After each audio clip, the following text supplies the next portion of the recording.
Hey guys, we're going to do shark dissection today.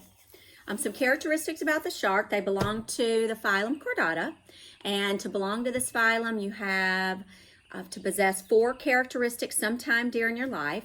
So they have what's called a notochord. Notochord will extend the length of the body of the animal. It's a flexible tube made of connective tissue which actually supports the body. They also will have a dorsal nerve cord that runs parallel to the notochord, and gill slits. These are going to extend along the wall of the pharynx, and then also post-anal tail. Some animals as an adult you'll see all 4 characteristics. Now the shark belong to the fish. There's actually 3 groups that belong to the fish, and they include the jawless fish. They also include the cartilaginous fish, which your shark belong to that group, as well as the bony fish. And the bony fish are probably the ones that we are most familiar with. They include your ray fin fish, so those are going to be your bass and your trout. And the lobe fin fish, probably not as well known. Now the shark belong to the cartilaginous fish because yes, they are vertebrates, but their skeleton is made up of cartilage rather than bony material. All right, so what I'd like to first do is look at the external structures associated with the shark. So I'm going to kind of try to position the shark, and I'll probably be pulling it up, and I may try to move the camera so that it's pointing down more, but I've got to take my gloves off. One thing that you're not going to get from the video is the shark is very oily. And so getting my gloves on and off is not easy.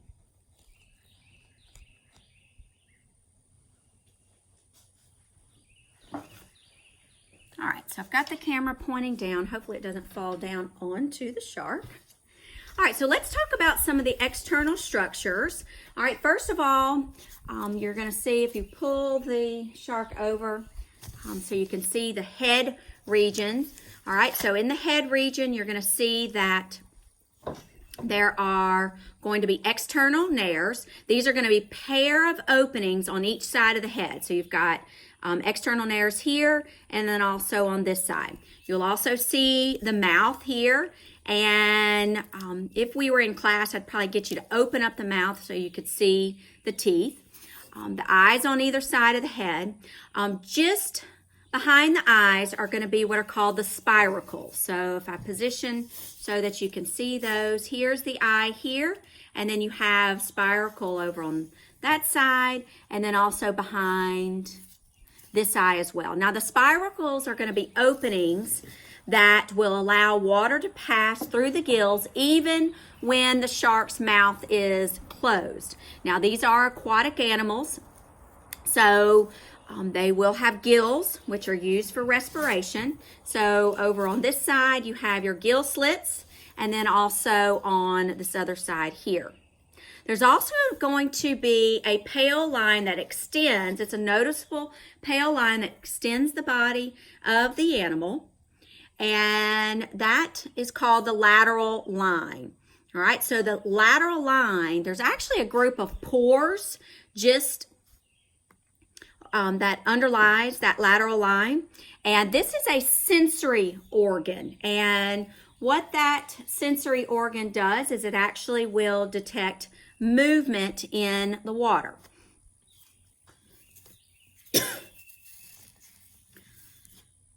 Now, I believe this is a female.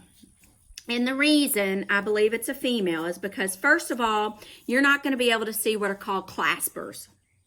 All right, so typically claspers are going to be positioned there right near the pelvic fins. And they're like these finger-like projections that sometimes when you look at those, they'll look like a fingernail extending off of them.